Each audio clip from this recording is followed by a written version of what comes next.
seja a igreja abençoada por Deus, de homens e mulheres tementes a Deus, conhecedores da palavra, de oração, de jejum, de intercessão, de cuidado e de comunhão. Essa é a nossa igreja. Você é uma bênção de Deus.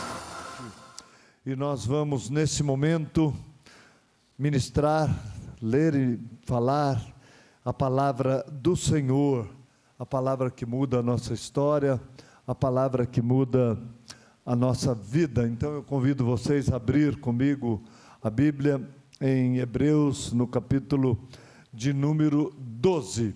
Hebreus 12, vamos tentar reproduzir fielmente, né, a mensagem de manhã, né? Estou vendo o Tchelo aqui, a Karina, né? Repeteco ali, de manhã e à noite. Eu acho que já está no time dos pastores já, hein, Karina, Tchelo? Né? De manhã e à noite no culto, glórias a Deus por isso, né? Isso é bom. Vamos então ler Hebreus capítulo 12, dos versos 11 ao 15, para podermos então meditar na palavra do Senhor.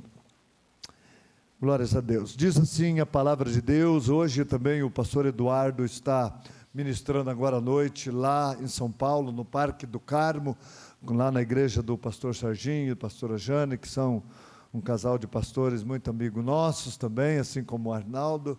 Então, por isso que hoje eu estou aqui ministrando a palavra, né? E sempre que ele pede, a gente ministra aqui. Vamos ler então. Hebreus 12, versículo de número 11, diz assim a palavra de Deus: E na verdade toda a correção ao presente não parece ser de alegria ou de gozo, senão de tristeza, mas depois produz um fruto pacífico de justiça nos exercitados por ela.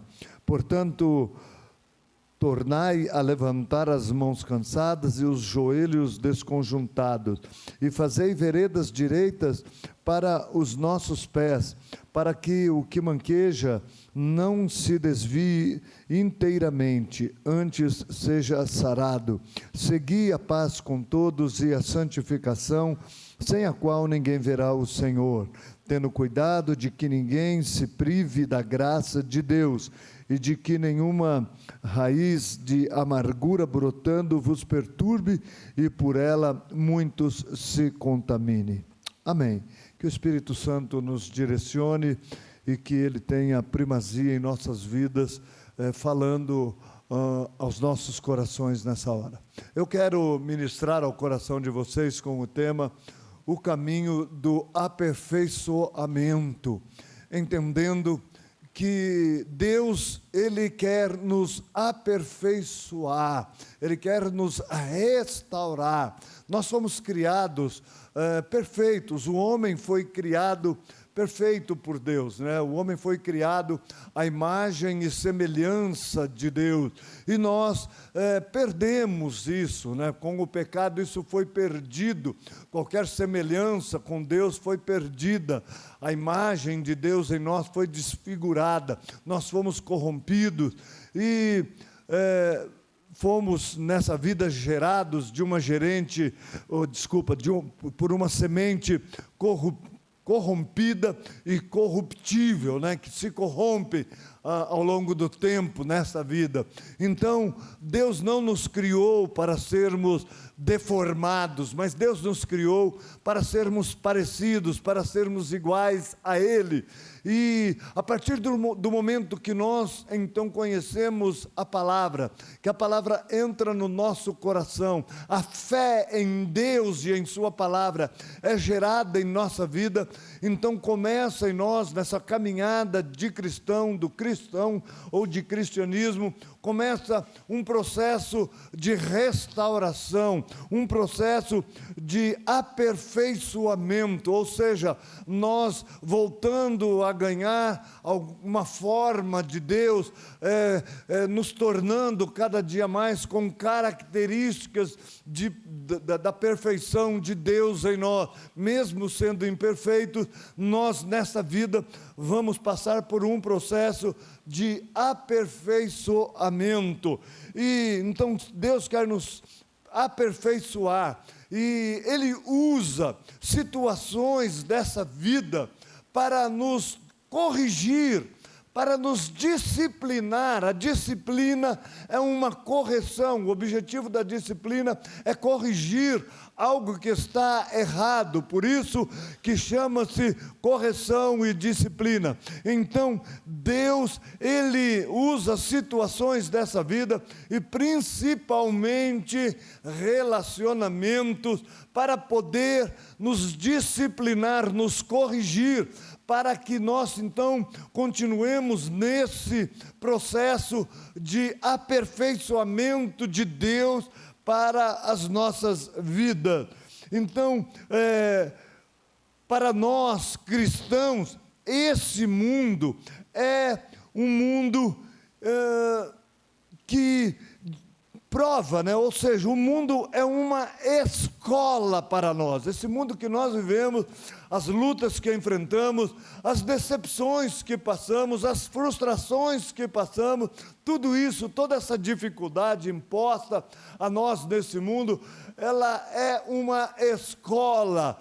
Todo mundo passa por lutas, por sofrimentos, por situações difíceis nesse mundo, mas para nós que somos da fé, para nós que temos Deus, tememos a Deus, para nós que estamos sendo aperfeiçoados por Deus, o mundo é um aprendizado, é uma escola, e as provas que nós enfrentamos vai determinar se nós estamos sendo aprovados ou se estamos sendo reprovados.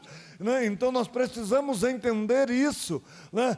Entender as lutas, entender a disciplina de Deus. O texto que nós lemos começa dizendo, né, que Deus, Ele nos disciplina. O versículo 11 que nós lemos falou exatamente, na verdade, toda correção, na hora que nós recebemos, no presente, ela parece não ser algo alegre, ela é algo muito triste, porque causa dor, causa tristeza, causa sofrimento, mas para aqueles que por ela são exercitados, ou seja, para aqueles que entendem que muitas lutas, que as lutas nos relacionamentos é uma disciplina, é um trabalho de Deus em nossas vidas para nos aperfeiçoar nele, então vai aceitar aquela disciplina, vai aprender algo e vão dar frutos de justiça de Deus, ou seja, vão entender e vão frutificar, vão entender, vão receber, vão mudar algo em sua vida. Então Deus usa este mundo, Deus usa os relacionamentos para nos disciplinar. Não é que Deus nos faz sofrer, nos castigando, sabe? Nos faz sofrer para castigar a gente, sabe? Mas Deus, na realidade, Ele permite que nós passemos por determinada situação, que nós sofremos determinadas coisas, para que nós possamos aprender. Então não é que Ele castiga. E como é que Deus então disciplina? Deus disciplina não nos livrando de determinadas coisas, com o propósito de nos ensinar algo naquilo. E quanto mais rápido nós aprendermos o que nós temos que abrir mão ou que temos que ser tratado, às vezes uma característica que nós temos, e Deus então permite uma determinada luta para que nós então sejamos mudados naquela área. Por exemplo, Paulo, ele diz ali em 2 Coríntios 12, que foi-lhe dado um espinho na carne, um mensageiro de Satanás, algo que fazia ele sofrer. Espinho faz a pessoa sofrer, e ele orou a Deus para livrá-lo daquilo. Por 3 vezes eu orei a Deus, e Deus não me livrou desse mal. Para quê? Ele diz o porquê que ele passava por aquilo. Ele passava por aquilo para ele ser livre de uma tendência que ele tinha, para ele não se orgulhar, para ele não se ensoberbecer. Porque Paulo, antes de se converter, ele era uma pessoa que era o todo-poderoso, achava que era o todo-poderoso.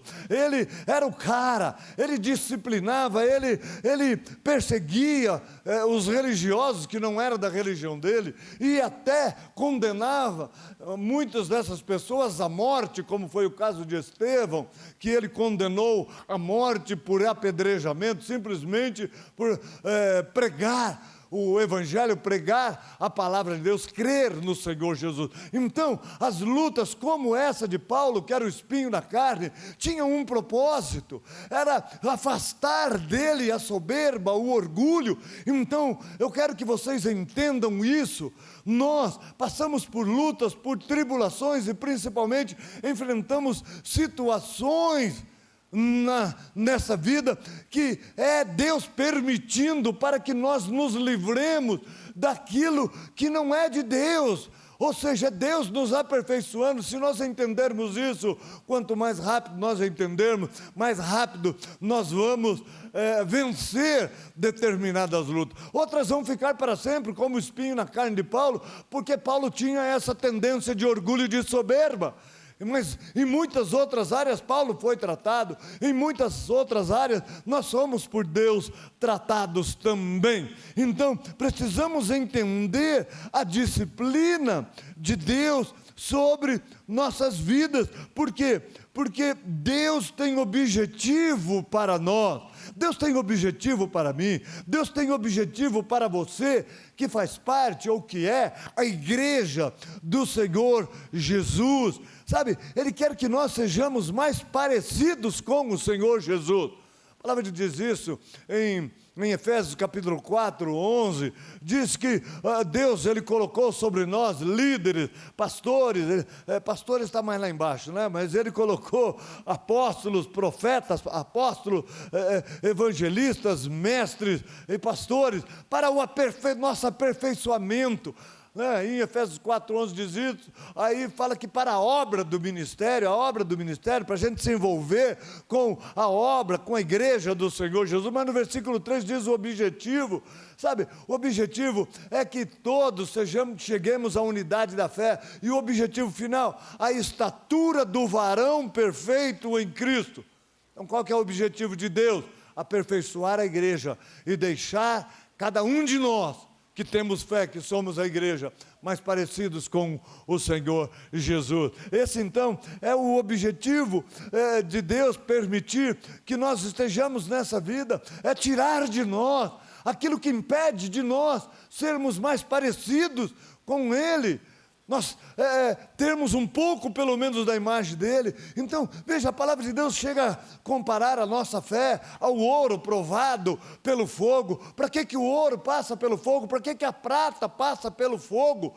Para serem purificados, para tirar a escória, para tirar aquilo que está contaminando. Então, a santidade em Deus é comparada ao ouro, e fala que a prova, então nós passamos por prova, pelo fogo, como ouro, para que nós aprendamos a nos limpar, a nos livrar daquilo que é algo que tira a nossa pureza, a nossa santidade, aquilo que não deveria fazer parte de nós, e que anda muitas vezes grudado, arraigado, igual carrapato. Já foi picado por carrapato? Às vezes, só quando começa a incomodar, né, muito no lugar que ele não para, ele vai mudando de lugar, e quando ele gruda ali, às vezes você tem que tirar um pedaço da carne para tirar o carrapato junto, não é, Abraão? Então, tem muita escória que estão tão impregnada em nós, que nós achamos que faz parte da nossa vida, achamos que aquilo é nosso. Tem gente que olha um carrapato e fala, não, isso é uma pintinha que eu tenho. Não é! É algo que está te fazendo mal, está te causando dano. Então, muitas coisas, a gente, não, eu sou assim mesmo. Não, você não é assim. Você é uma pessoa que foi corrompida. Isso é defeito que você adquiriu ao longo do tempo. Não é defeito de fabricação, mas é defeito causado pela rebeldia, pela desobediência. Então, vamos entender que Deus tem um propósito para nós. Sabe, e ser mais parecido com o Senhor Jesus, sabe, para que nós, então, possamos, como Jesus, viver menos para nós, sermos menos egoístas e aprendermos a viver mais para os outros, fazer mais bem para os outros. Então, é isso que Deus, Ele espera de nós, que nós sejamos mais pacientes, que nós sejamos mais tolerantes, que nós sejamos mais compreensíveis. Esse é o objetivo de Deus para as nossas vidas. Mas nós somos cada vez, aparentemente alguns são cada vez mais teimosos, e não é essa a vontade de Deus. Então não basta acreditar em Deus, tem que acreditar na restauração de Deus, na obra de Deus, na nossa vida como igreja. A obra é feita em nossas vidas quando nós entendemos a maneira que Deus age, a maneira que Deus está agindo e aceitamos aquela correção. Sabe, lembra o povo de Deus que foi tirado da escravidão, é a nossa figura, eles foram tirados da escravidão para tomar posse de uma promessa, uma terra prometida, e pouco tempo depois que Deus o livrou ali da escravidão no Egito, eles chegaram, menos de um mês, eles já estavam ali na porta da terra para entrar. Porém, eles tinham dificuldade de crer na palavra de Deus e tomarem atitudes baseadas na palavra. E o que acontece? Eles então, Deus orienta a Moisés mandar 12 espias para ver a terra. Manda os espias para ver a terra que vocês vão tomar posse, que vocês vão herdar. Vai lá ver como é que vocês fazem para tomar posse. E mandou 12. E quando mandou 12, dos 12... 10 vieram com um relatório extremamente negativo e completamente contrário à palavra de Deus. Deus falou que a terra era deles, que era só para eles espiarem, mas não tem jeito, não tem condições, nós não podemos entrar naquela terra, lá tem gigantes, lá tem guerreiros armados até os dentes, não tem como enfrentar aquelas pessoas, nós vamos ser destruídos. 10 falou, e 2, para mim primeiramente Caleb, foi o primeiro a falar, que é isso? Nós vamos lá e nós vamos conquistar aquela terra, porque Deus disse e nós vamos lá entrar. E parece-me, pode ser que eu esteja enganado, que ele influenciou Josué, que Josué então também era um homem de fé, e quando Caleb falou, Josué então falou, é isso mesmo, nós vamos lá e aqueles inimigos, aqueles gigantes vão ser como pão, nós vamos devorar eles.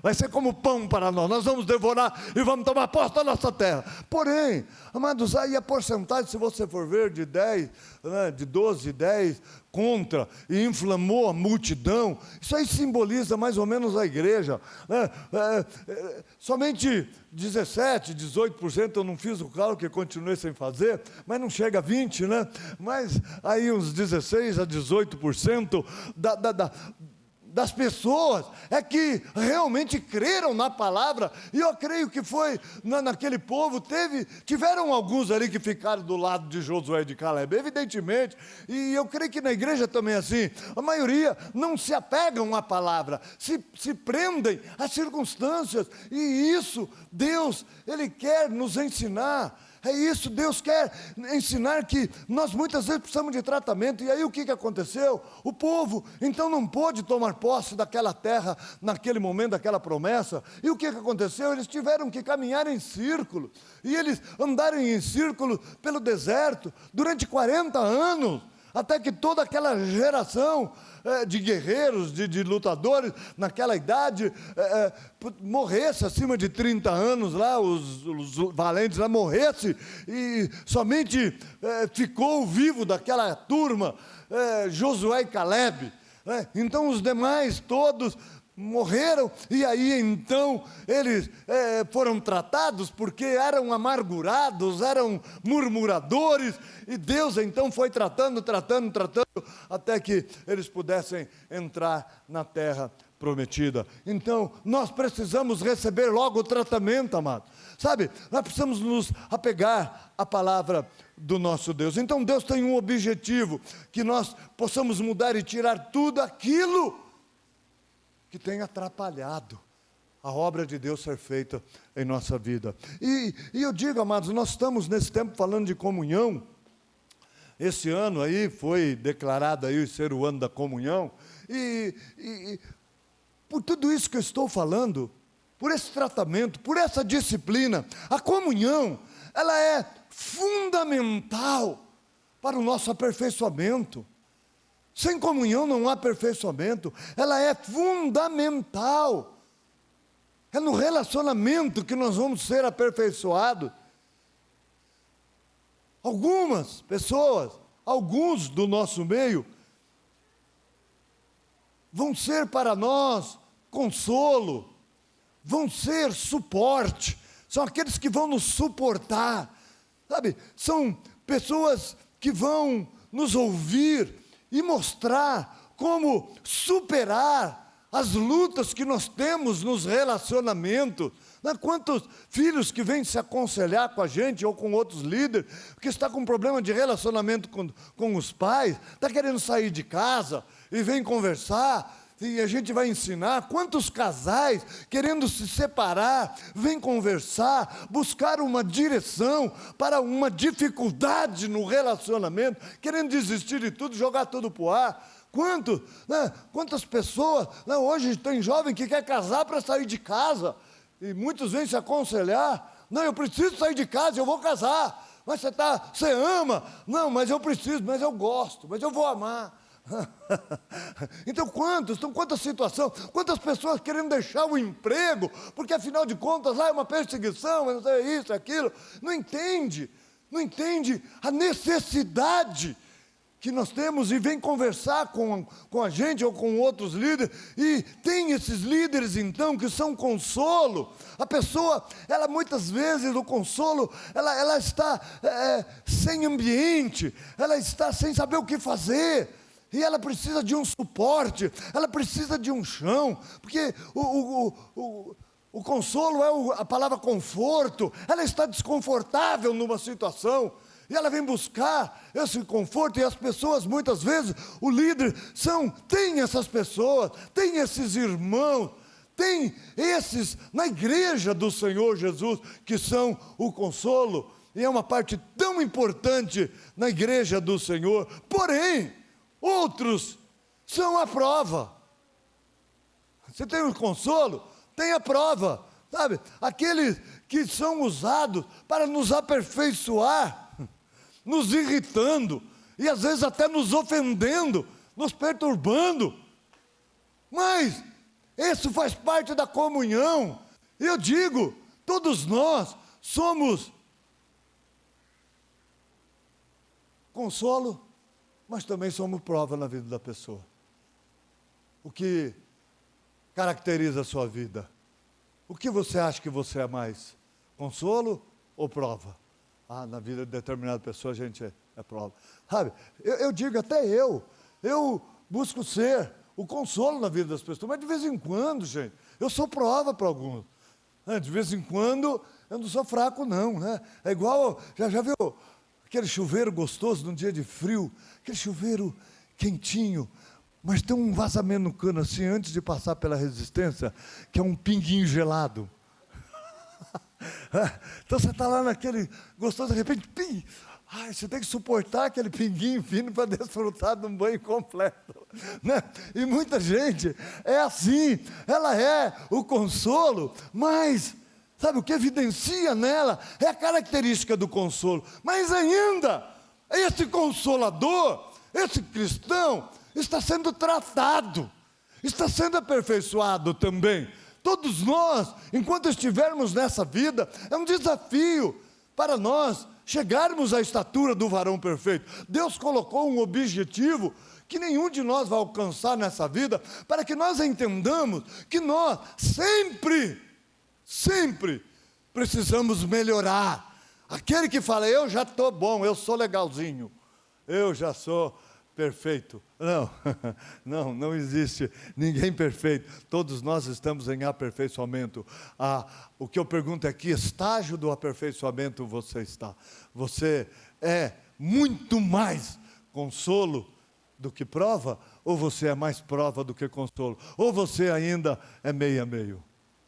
Então, nós precisamos melhorar. E hoje Deus está querendo nos dizer exatamente isso. Nós somos tratados nos relacionamentos. E, amados, a consequência de nós não entender isso, né? De nós não entendermos essa questão da disciplina, faz com que muitos, sabe, se enfraqueça. É por não entender, na realidade, muitos fogem da comunhão e do relacionamento mesmo na igreja, e alguns saem até da igreja. Não é fraco não, a gente quer estar na igreja, mas sempre tem aquele espírito de porco lá, que vem perturbar a gente, sempre tem aquele irmão que tira a paz. Queridos, a igreja é isso, pessoas imperfeitas, buscando a perfeição.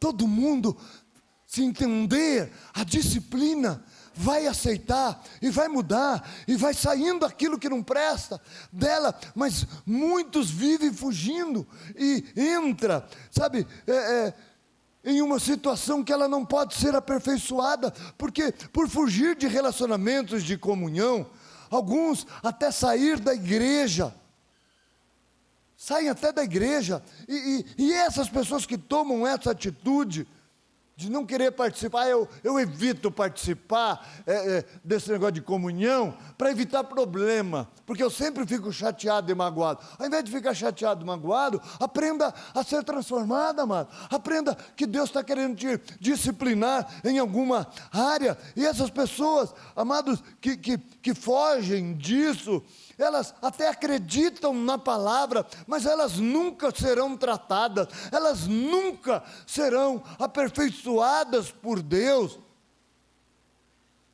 Por isso que nós temos que aceitar a comunhão, amado, aceitar os irmãos do jeito que eles são, é aceitar a disciplina de Deus.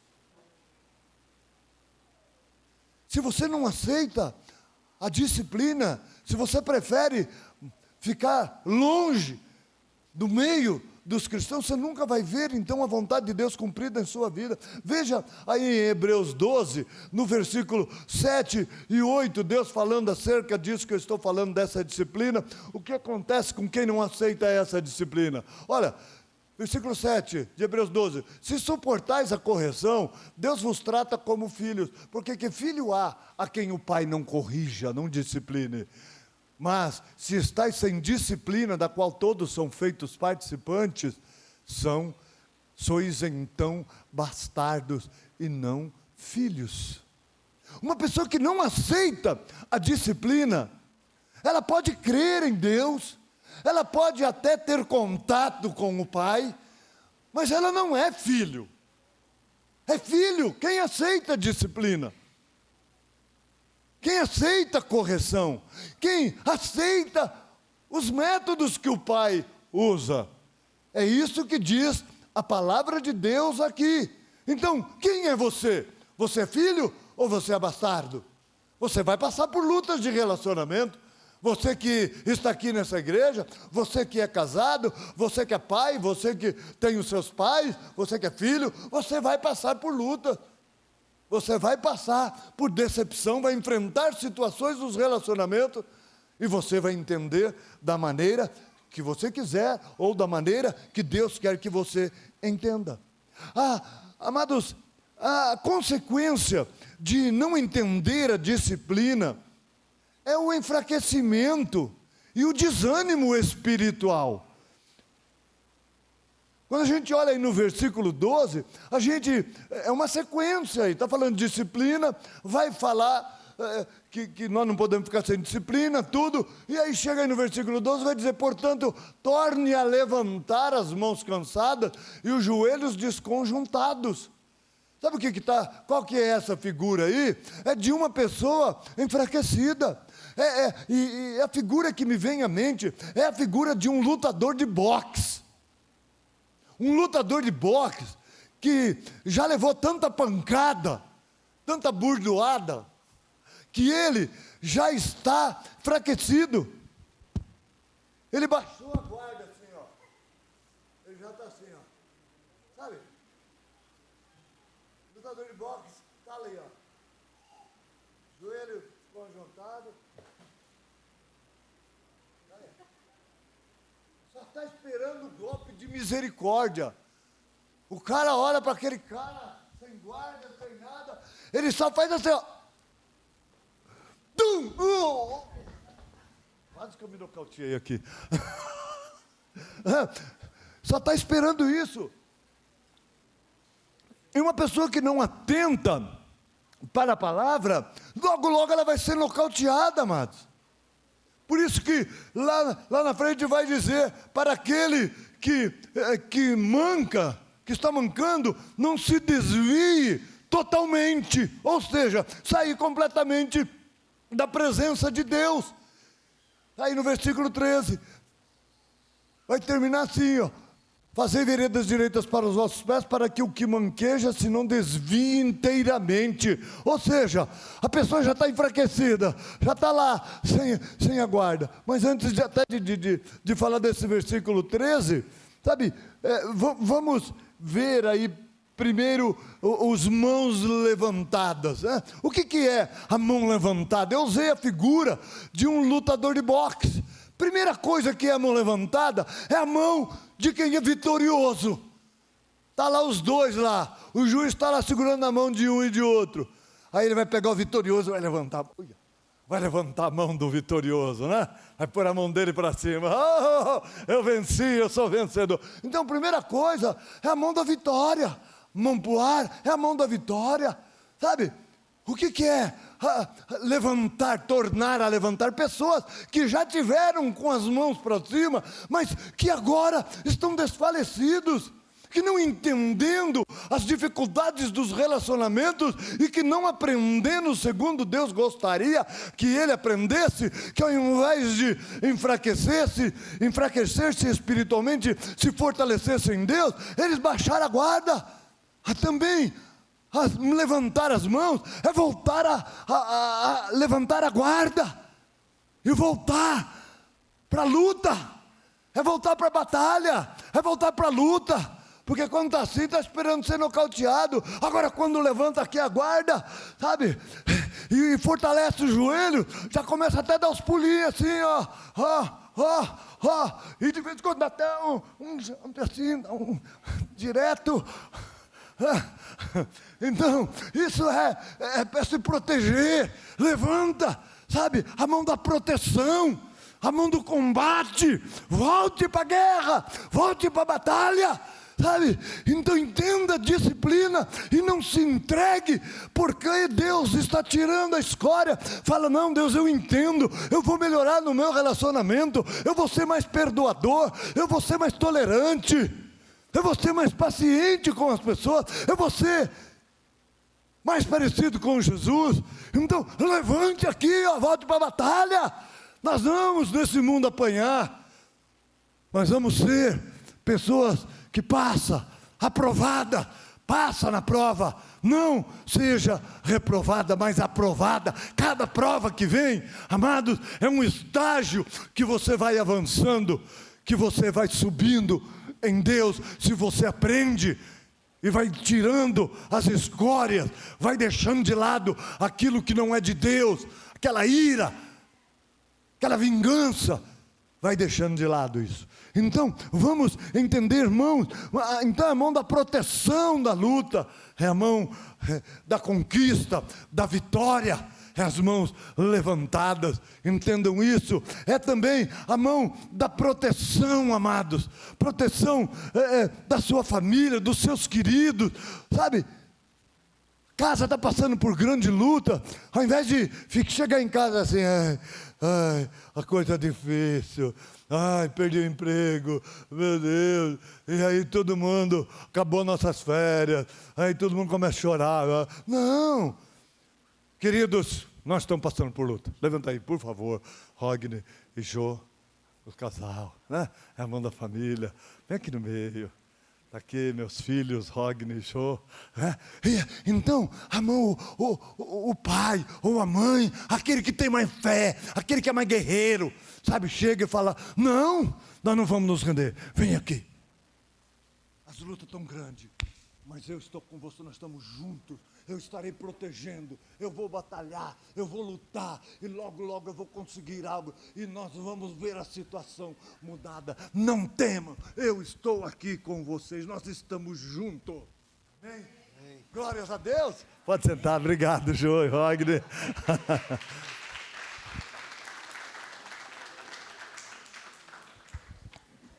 É mão do amor no meio da batalha, é a mão da proteção. A pessoa, ela parece que não tem humanamente ainda algo, fisicamente, algo palpável, mas ela tem a firmeza de estar protegida por alguém que tem as suas mãos erguidas. Eu disse pela manhã, não é só falar de mão aqui, já daria uma mensagem, sabe, só aqui, mas não é esse objetivo, mas citar algumas coisas para que vocês entendam, quando a palavra de Deus ela é muito rica, ela é uma fonte inesgotável. Então, sabe, é a mão da rendição, sabe, mãos levantadas, é as mãos da rendição a Deus. Quando a gente levanta as mãos para Deus, a gente está se rendendo, falando, meu Deus, eu não ofereço resistência para aquilo que o Senhor vai fazer, não são as lutas que vai me tirar da tua presença, sabe, as mãos da adoração, do louvor a Deus, sabe, amado, é dizer para Deus, Deus, eu continuarei te louvando, te adorando, te amando, independente de qualquer luta, independente de qualquer decepção, frustração com pessoa, e de qualquer ofensa, eu vou continuar firme. É uma determinação, amado, sabe. Existem situações para nos desanimar, existe, o pastor Giovanni falou aqui, sabe, falou ali a palavra de Josué 1:9, né, sabe, tenha bom ânimo, esforça-te, ser valente, tenha bom ânimo, amados, não é Deus que vai dar ânimo, Deus vai falar conosco, e nós vamos decidir, eu não vou ficar desanimado. Por isso que era legal assistir o Rock, né, quando ele estava lutando, você achava, o cara morreu, o cara está lá nocauteado, não, de repente o cara, vamos lá, amado, então, vamos ser essas pessoas aguerridas, essas pessoas de reação. Então mãos, levantar as mãos, a mão da rendição, da adoração, as mãos da intercessão. Eu gosto de ver, né, quando eu estou assistindo em casa, participando, não assistindo, mas participando, eu dou olhada na hora da intercessão, no momento de oração aqui, que o pessoal, agora nós vamos interceder pelos nomes que estão lá no quadro, e pelas pessoas, aí levanta as mãos em direção ao quadro, sabe, amado? Porque mão para cima é mão de liberar poder, liberar a unção de Deus. Deus, Ele não vai.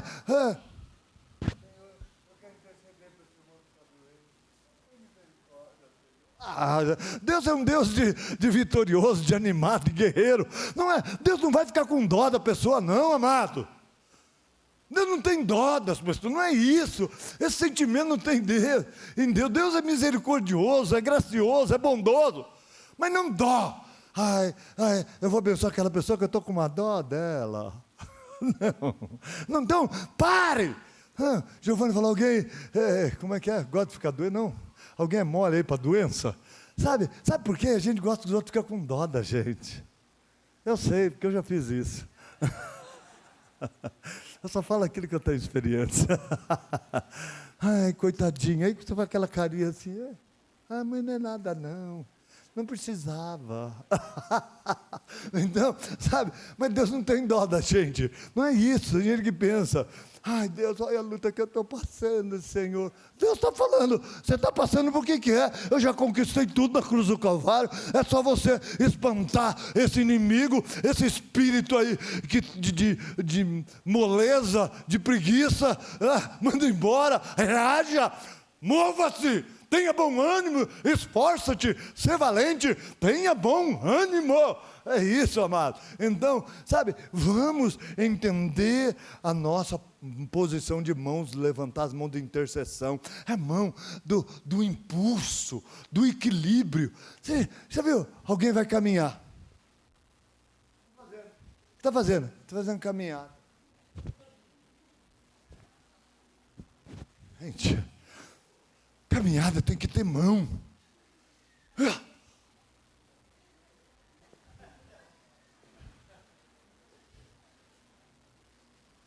correr. Já viu alguém correr? Vou ganhar a corrida. Não, a mão é o equilíbrio e dá impulso. Até a perna, até o joelho se anima quando a mão se anima. Não, então, vamos entender, amados, mãos levantadas é mãos de atitude, é mãos de ação, é mão para quem quer conquistar, quer ter algo na sua vida, é a mão do trabalho, é a mão das conquistas nessa vida. Ai, eu estou orando, eu estou esperando com paciência no Senhor, que Ele vai suprir as minhas necessidades. Deixa de ser lerdo, levante essas mãos, vai atrás, vai na batalha. Ah, mas eu não acho serviço, vai catar lata. Faça alguma coisa, vai vender água no semáforo. Se precisar de 10 reais para comprar um pacotinho, um fardinho, eu te dou. Mas faz alguma coisa. Então, sabe, amado, as pessoas não entendem que levantar as mãos. Agora, eu já passei muito tempo, joelhos desconjuntados, ou vacilantes, né, em algumas versões, desconjuntados ou vacilantes. Aqui, a própria Bíblia, no versículo 13 aí, ela vai explicar, né? Ela vai dizer, façam veredas, quando fala de joelhos desconjuntados, né? E os joelhos desconjuntados, façam veredas direitas para os vossos pés, para que o que manqueja se não desvie inteiramente, antes seja sarado. Então aqui, amados, está falando de uma pessoa que está caminhando retamente. Uma pessoa que caminhar retamente é você saber aonde você quer chegar, aonde você quer ir, o que você quer de Deus, aonde você quer chegar, qual é o seu objetivo nessa vida, qual é o seu objetivo de chegar a algum lugar. Às vezes a pessoa fala, o marido às vezes chega para a gente, você já olha e já vê desânimo. Ai, na minha casa, minha mulher, meus filhos não me apoiam, ninguém me acompanha. Mas para onde você está indo? O que você quer da vida? Não, eu estou passando por luta, eu preciso de apoio. Mas o que você quer? Eu não pensei ainda nisso. Gente, quem não sabe para onde vai, não vai para qualquer lugar, não vai para lugar nenhum. Você não sabe para onde vai, você não vai para lugar nenhum. E quem é que vai seguir alguém que não sabe para onde vai, ou que não vai para lugar nenhum? Então, nós temos que falar, nós estamos passando por luta, mas nós vamos vencer. Nós estamos passando por luta, mas unidos aqui, eu vou à batalha e nós todos juntos vamos vencer. Todos nós aqui vamos economizar. Não adianta, o marido chega em casa, só desce a boca. A mulher nem sabe. Você está gastando muito dinheiro, gastou quase 50 reais de mistura. 50 reais eu comprava 5 cartelas de ovo, do miudinho, de codorna. Mistura para uns 3 meses. Não, sabe? Mas a família não sabe o que está acontecendo. Outro dia eu comia picanha e filé mignon, agora não tem dinheiro nem para 50 contos para comprar mistura. Então, sabe, mas falta direção, falta postura, e não sabe para onde vai. Então, joelho, sabe, desconjuntado, é aquele que está num caminho errado, sabe, não está andando direito, está andando de lado. E caminho reto, amado, é andar na palavra de Deus. Ande segundo a palavra, decida andar, decida praticar a palavra de Deus. Não haja segunda circunstância. Vamos parar de andar em círculo como o povo de Israel que eu citei aqui, que saiu do Egito. Por que eles ficaram dando volta no deserto? Porque eles não creram na palavra de Deus, que disse, a promessa está aí, caminhe, vai lá e conquiste. Não, eles olharam só as dificuldades, amado. E muitas vezes nós estamos olhando mais para as dificuldades. Por que Jesus repreendeu os discípulos ali na tempestade? Por quê? Porque os discípulos ficaram com medo, tudo bem, mas porque eles não fizeram um milagre? Não é isso, porque Jesus, quando entra no barco, o que ele diz? Passemos para o outro lado. É isso que ele fala, vamos para o outro lado. Se Jesus falou vamos para o outro lado, tempestade ia afundar o barco? que eles tinham que fazer? Eles tinham que crer na palavra, subir no barco, levantar as mãos, pegar o remo. Vamos dizer que os barcos tinham remo, tinha vela, mas tinha remo também. E vamos, vem as ondas, e vem aquela onda imensa e joga para cima. Vamos lá, que o mestre disse, passemos para o outro lado, e nós vamos chegar do outro lado de boa, com tempestade ou sem tempestade, com luta ou sem luta, porque a palavra disse, passemos para o outro lado. Então, sabe, amados, às vezes falta-nos atentar para a palavra de Deus. Nós somos muito tímidos. Jesus, por que sois tão tímidos? Ainda não tendes fé? Jesus não falou, por que vocês não acalmaram as águas e o vento? Não. Por que vocês não obedeceram minha palavra? É isso, amados. Então, sabe, caminho reto é andar na palavra, é andar segundo a palavra de Deus. Precisamos, sabe, porque aquele que não anda na palavra é a pessoa que está mancando. Nós temos que parar de mancar. A minha mãe usava muito essa palavra. Eu lembrei quando minha mãe, às vezes uma pessoa disse que vinha em casa, a gente ficava, vai tomar banho, se arruma, porque o tio fulano de tal vem em casa. Aí passava o tempo, o tio não chegava. Ela falou, seu tio mancou com a gente. Não sei se já, as pessoas mais antigas usavam isso, né? Seu tio mancou. Fulano de tal mancou. Vocês conhecem, Célia? Esse termo? É porque a Célia é lá de Minas, né? A origem, né? Para muitos anos que está aqui. Mas, sabe, amados, e mancar, sabe o que é hoje mais moderno? Dar mancada. É um termo bíblico, é dar mancada, sabe? É você não cumprir o propósito. É você não cumprir aquilo que você se dispôs a fazer em Deus, andar na palavra. É isso, amado. A circunstância te roubou, as decepções te roubaram. Então o caminho reto é andar na palavra. Então nós precisamos parar de mancar, amados. Sabe por quê? Porque esse versículo, ele dá uma ideia de que muitas pessoas estão nos seguindo, né? Esse versículo 13, né? Que diz, fazei veredas direitas para os vossos pés, para que o que manqueja se não desvie inteiramente antes seja sarado. Tem muita gente olhando para nós, tem familiares olhando para nós. Não vamos ser influenciados pelas circunstâncias, mas vamos andar segundo a palavra, sabe, não dê mancada, sabe, porque nós podemos levar pessoas para a cura, ou podemos levar as pessoas para a morte espiritual, se nós não andarmos segundo a palavra. Vamos deixar de mancar, vamos deixar de dar mancada, e vamos andar segundo a palavra, perdoando muito mais do que nós estamos perdoando, amando muito mais as pessoas, abençoando mais as pessoas e sendo mais perseverantes. Os versículos 14 e 15 vai falar mais diretamente de relacionamento. Segui a paz com todos e a santificação, sem a qual ninguém verá o Senhor.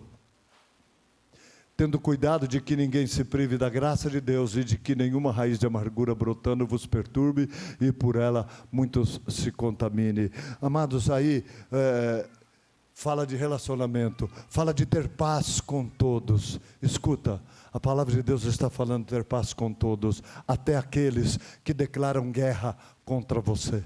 Até com esses, até com aqueles que querem guerra com a gente, aqui está dizendo, tende paz com todos. Por quê? Porque ter paz com todos é que vai gerar em nós a santidade, a santificação. É o relacionamento que vai fazer esse trabalho em nós. Sabe, amados, nós entendemos que o relacionamento vai mostrar a nossa santidade, ou vai nos levar à santidade. A palavra de Deus, ela diz ali em Mateus 22, 39, que Os 2 maiores mandamentos é amar a Deus sobre todas as coisas, amar a Deus de toda a vossa alma, de todo o seu entendimento, com todas as suas forças, e depois o outro semelhante a esse, amar ao próximo como a ti mesmo. Mas quando chega no versículo 40, vai dizer, nesses versículos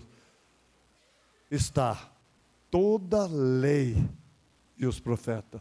Toda a lei está no nosso relacionamento com Deus, manifesto com relacionamento com os irmãos. Quem tem relacionamento com Deus, vai praticar com os irmãos. Ah, mas eu amo a Deus, mas amar alguns irmãos não é fácil. Como? A palavra de Deus diz ali, em 1 de João, capítulo 3, como você diz que ama a Deus a quem você não vê, se você não ama o seu irmão a quem você vê?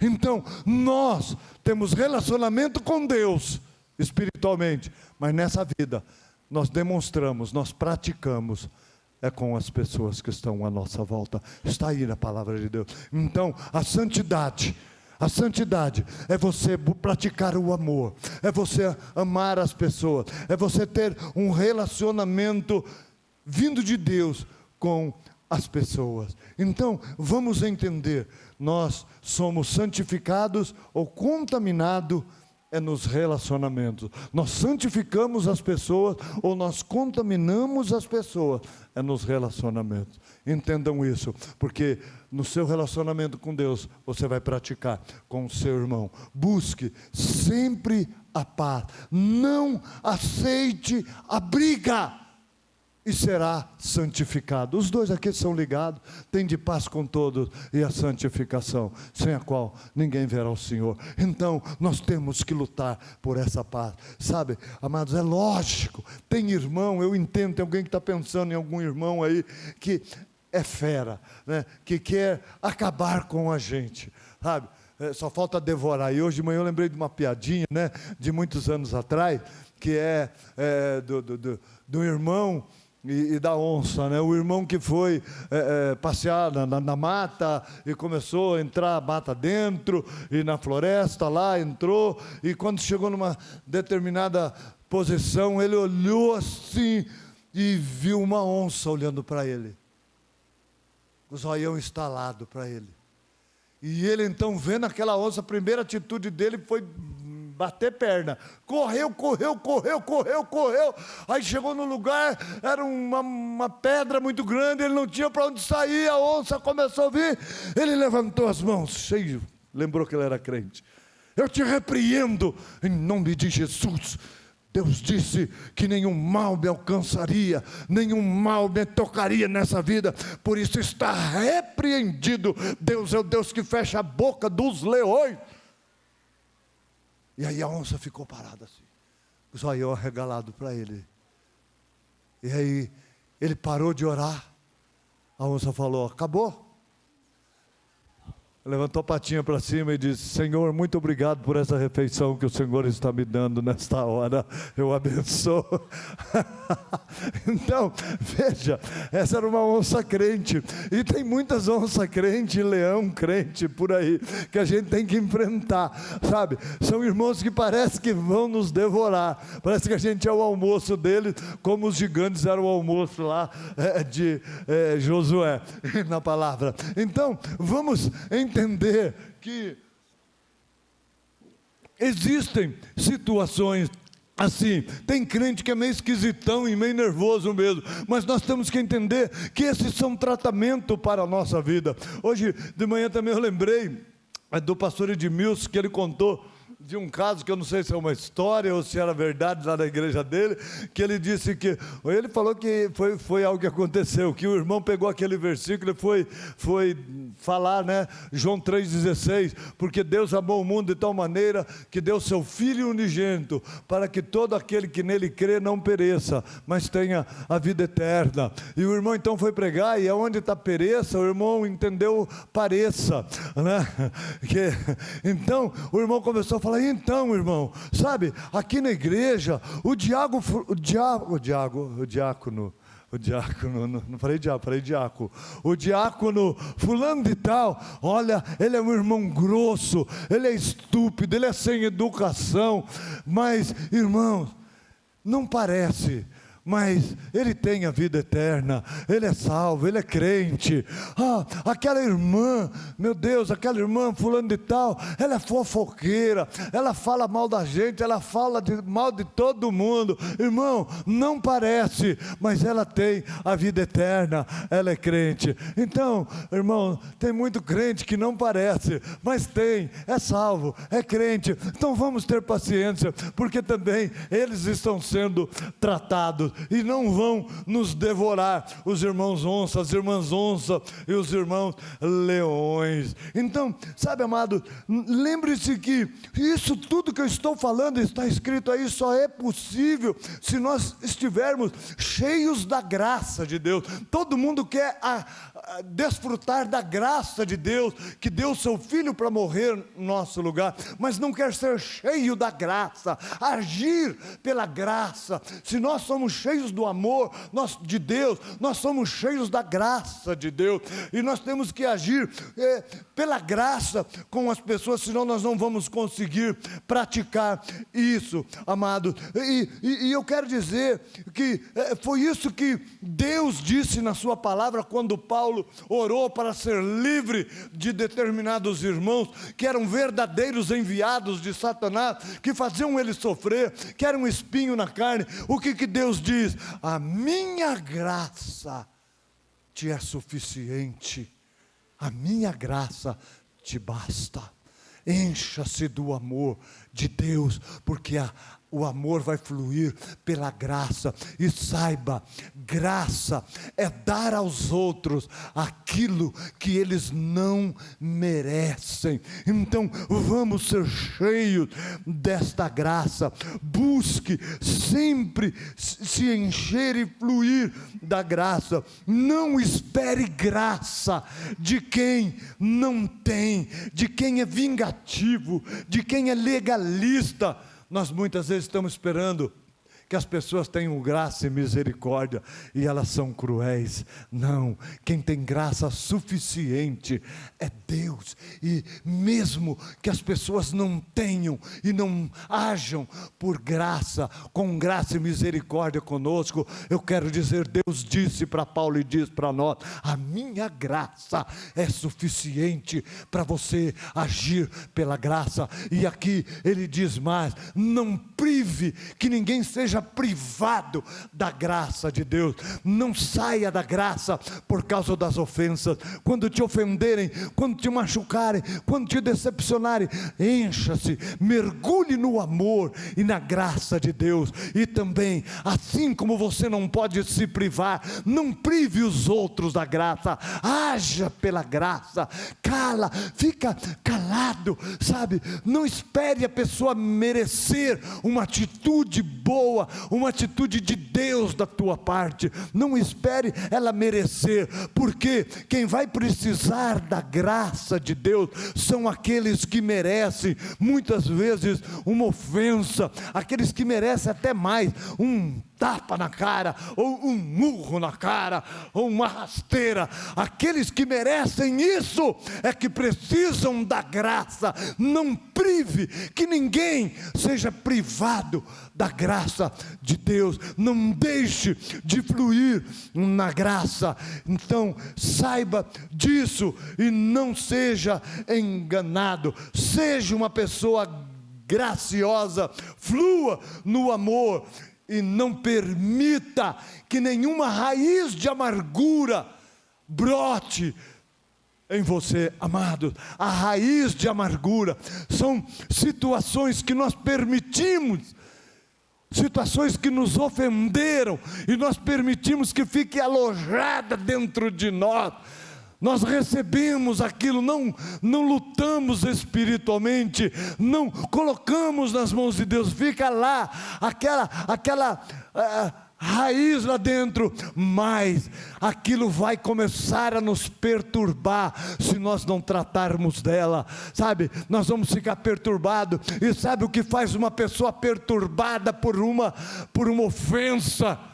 por uma decepção, por uma mágoa, ela deixa aquilo sair para fora, aquilo brota, e quando brota, a pessoa abre a boca, ela começa a criticar os líderes, ela começa a criticar a igreja, ela começa a criticar a família, a mulher começa a criticar o marido para os outros, porque ela está magoada, ela permitiu ser perturbada por aquela raiz que ela teve dentro dela, porque ela não tratou, e agora a mulher, ela se torna alguém amargurada, ela encosta nos outros, aquele homem que é crítico na igreja, que critica o líder, que critica tudo à sua volta, que não concordo com isso, eu não concorda, mas ao invés de conversar com quem pode tomar uma decisão, vai, porque ele está perturbado, ele está com amargura dentro dele, ele vai encostando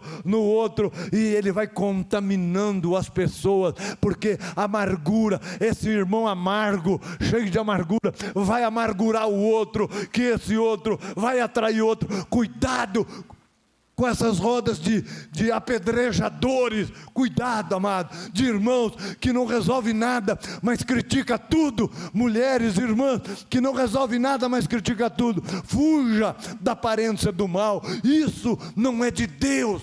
Sabe, nós somos uma igreja aberta, nós somos líderes de relacionamento, pode vir e falar direto com a liderança, pode descer a boca, porque se for de Deus a gente vai ouvir, se não for, pelo menos você vai soltar essa amargura que está dentro de você, e não vai brotar aí, e não vai contaminar os outros, porque você não vai contaminar a gente, nós não vamos ficar com raiva, se você vier falar mal dos outros. Então, amado, vamos entender isso, não vamos ser pessoas perturbadas, não vamos ser pessoas amarguradas, sabe, porque essa igreja não é um lugar de pessoas amarguradas, essa igreja é um lugar de pessoas doces, sabe, aqui está cheio de docinho de coco, mel, eu sou um Mel Gibson, essa igreja é uma igreja cheia de doçura. Jesus era enérgico, mas era doce. Eu queria que o grupo de louvor já subisse aqui, o grupo mais doce que o mel. Sabe, amado, vamos combater todo tipo de amargura dentro de nós. Não enxergue pessoas, escutem isso, não enxerguem pessoas como inimigas, mas como instrumentos de Deus para o seu aperfeiçoamento.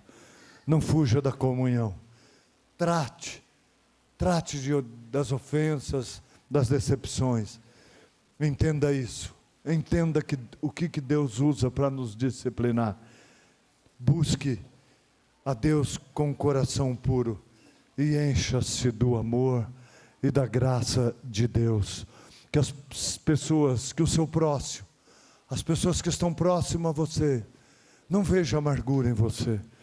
Você é um cristão, você tem ouvido a boa palavra, aceite o tratamento de Deus, livre-se de tudo aquilo, sabe, aquela gritaria, aquelas explosões, livre-se disso, sabe, encha-se do amor de Deus, encha-se da graça de Deus.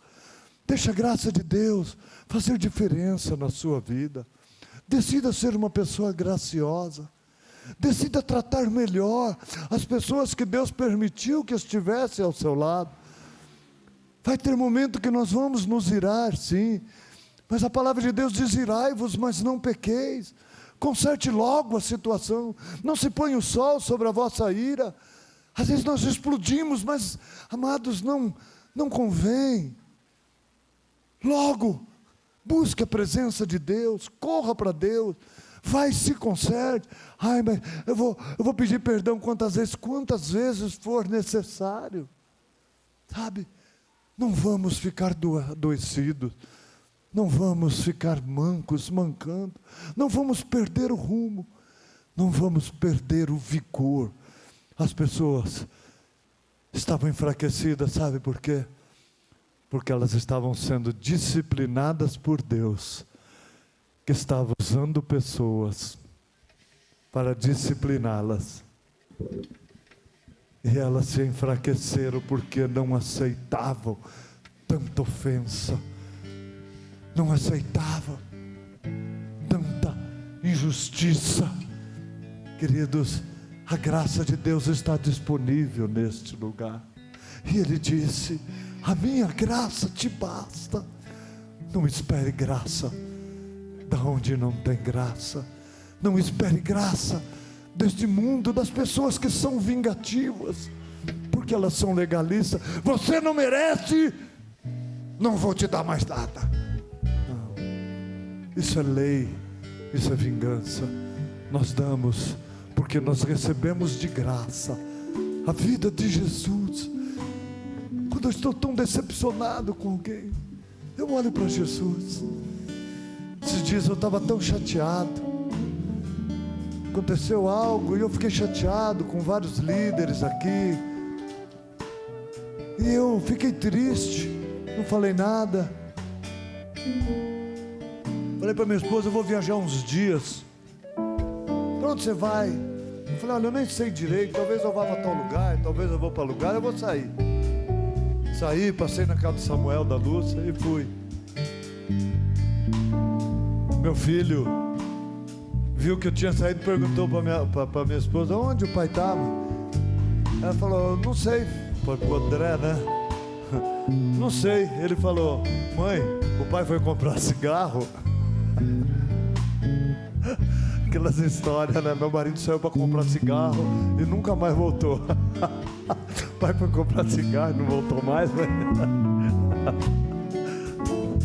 Não, eu sabia que eu tinha que voltar. Mas aí depois que eu voltei, eu estava conversando com o pastor Eduardo, e eu então comecei a falar: porque fulano falou isso, falou aquilo, falou eu não gostei, não... O Eduardo olhou para mim assim, aquele jeitão seco dele: ô pastor, para, o senhor não é assim.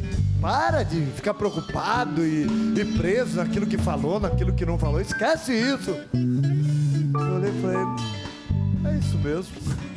Vou tocar a vida segue. Tem que ficar preso ao que falou, ao que não falou. Eu tenho que me ligar à graça de Deus. Eu fui buscar o amor de Deus, a graça de Deus. Acabou. Sabe, amados, encha-se dessa graça e flui nessa graça.